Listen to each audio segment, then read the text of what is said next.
Basi kwa habari hiyo, naomba sasa twende moja kwa moja kwenye ajenda namba 2 ambayo ni taarifa ya mbeba maono.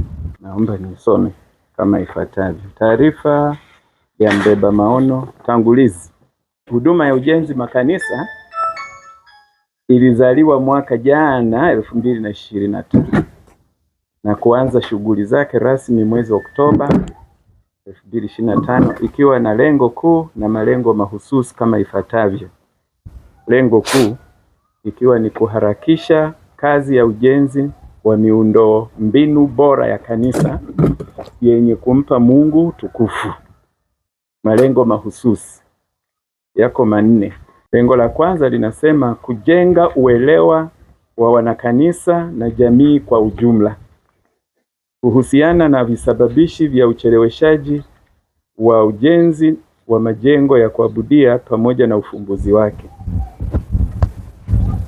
Namba 2, kuhamasisha ushirikiano wa taasisi za kidini na zisizo za kidini ndani na nje ya Tanzania katika utekelezaji wa mikakati teule ya upatikanaji wa fedha ikiwemo michango, misaada na miradi ya uwekezaji ili kuharakisha ujenzi wa majengo bora ya kuabudia.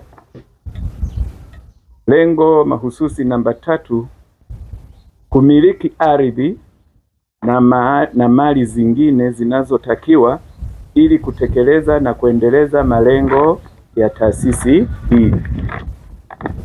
Na lengo mahususi namba 4, kufuatilia, kutathmini na kuhamasisha uwazi, uwajibikaji na usimamizi bora wa miradi ya ujenzi, rasilimali fedha na vifaa vinavyotumika katika miradi hiyo. Amen. Hayo ni malengo mahususi, lengo kuu na malengo mahususi. Kilichofanyika kwa mwaka mzima ni kama ifuatavyo. Lengo mahususi namba 1 na namba 2 na linajibiwa hapa. 1. Ziara za kuwajengea uelewa wachungaji na waumini wa makanisa lengwa zimefanyika kwa ufanisi mkubwa.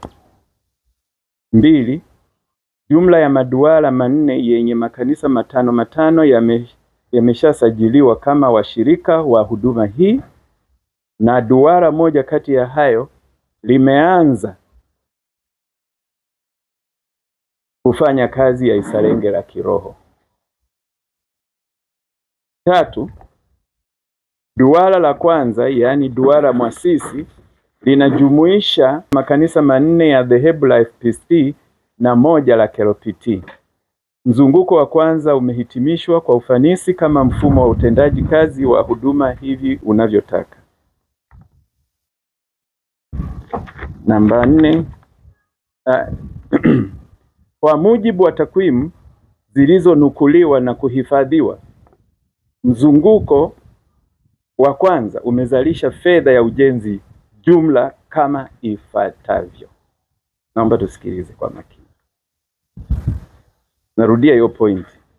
Kwa mujibu wa takwimu zilizonukuliwa na kuhifadhiwa, mzunguko wa kwanza umezalisha fedha ya ujenzi jumla kama ifuatavyo. Pando shilingi milioni 9,305,100. Fedha ya vuno milioni 17,679,690. Fedha ya booster 930,510. Jumla shilingi milioni 27,915,300. Hii ni jumla ya pando, vuno na booster iliyopatikana katika mzunguko mmoja wa huduma ya ujenzi makanisa.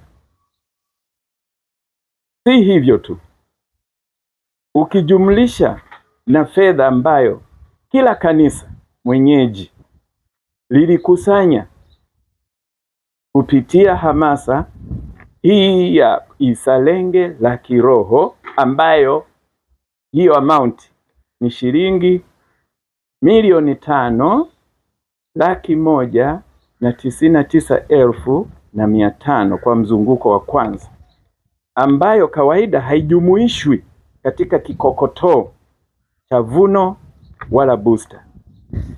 Unapata jumla shilingi 33 milioni, sio 27 tena ile ya mwanzo, 33 milioni 114,800.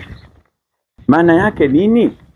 Kupitia huduma ya ujenzi makanisa, fedha iliyopatikana kusapoti ujenzi wa majengo ya kuabudia kwa makanisa 5 ya duara la kwanza ndani ya mzunguko mmoja ni shilingi milioni 33,114,800. Huu ni mzunguko wa kwanza. Hii inajumuisha pando pamoja na hiyo ambayo mwanakanisa amehamasika wakati inapofika wakati wake, maana ile haijumlishwi. Wakati unapofika wakati wake na yeye anachanga, yani kanisa mwenyeji na yeye anachanga.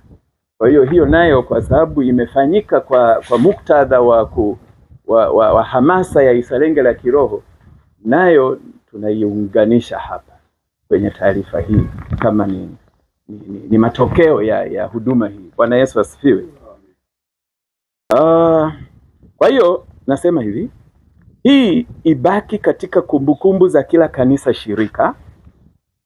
Kanisa litalinganisha na mzunguko wa pili na wa tatu, ndipo kila mmoja ataelewa maana halisi ya maono haya ya ujenzi makanisa. Ibaki katika kumbukumbu zetu, alafu tutalinganisha na hiyo ya mzunguko wa pili na mzunguko wa tatu. B. Upatikanaji wa watumishi wa ofisi ya ujenzi makanisa. Jumla ya watumishi 4 wamepatikana kwa msaada wa Roho Mtakatifu. Kati ya watumishi hawa 3 ni waombaji maalum na 1 ni meneja wa fedha na mshauri wa management kwa masuala ya uwekezaji. Hawa ni waajiriwa na tayari wako kazini. Bwana Yesu asifiwe.